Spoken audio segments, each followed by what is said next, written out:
Now here's the second encouragement. Look to him who promises to complete his work in you. Philippians chapter 1 and verse 6. Being confident of this very thing, that he which hath begun a good work in you shall perform it until the day of Jesus Christ. Have you ever thought about it? Is there hope for people that have been ravaged by sin, who have been devoured almost to the uttermost by the devil? Well, ask a few of the biblical characters. Abraham was a liar, and yet God ultimately made him the father of many nations. Jacob was a deceiver, but yet he became a prince of God, having power with God and man. Moses was a murderer, but yet he led the people through the wilderness. Rahab was a harlot, and yet you find her name in the genealogy of Christ and also recorded in the Hall of Faith. David committed adultery, but it never altered the fact that he was a man after God's own heart. Peter denied the Lord, but God raised him up as a powerful prophet of righteousness on the day of Pentecost. Thomas doubted, but he was used by God to advance the kingdom of God in the kingdom there in the book of Acts. I don't know if you guys, follow the Olympics or not. I mean, I don't know. It just seemed like there are certain events and, Winter Olympics and Summer Olympics, we watch that stuff and we've been in a number of countries around the world to speak, and so I have a lot more people to pull for in the Olympics, I pull for the Germans and the Finns, and all these different countries, just because I know people there now, and there's an attachment and all. I like the Olympics.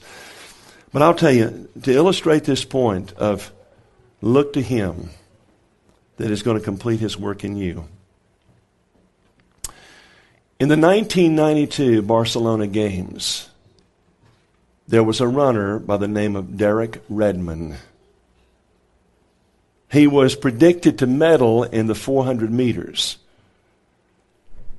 He had just blown everybody away in his first qualifying round, and he advanced.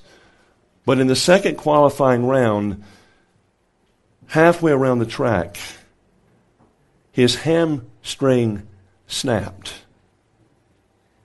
He just collapsed on the field. And all the runners just shot past him. All of his hope of winning a medal and perhaps even the goal was just dashed in just a split second. He gets up and all the paramedics are coming out and officials and they're trying to help him and he's pushing them back. And you can see the tears just coursing across his cheeks. I mean, the pain you feel for him, not only physically but also the disappointment. And here he is, he starts limping down the track, and then he starts just hobbling on one foot.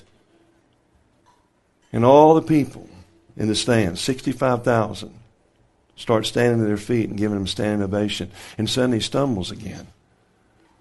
And you can see in the background there's a large man that's pushing his way through security.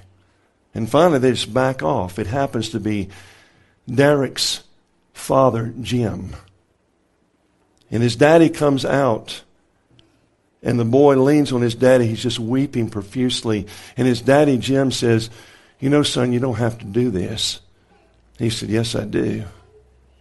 Yes, I do. And so the father looked at him and says, well, we'll do it together. You know what happens?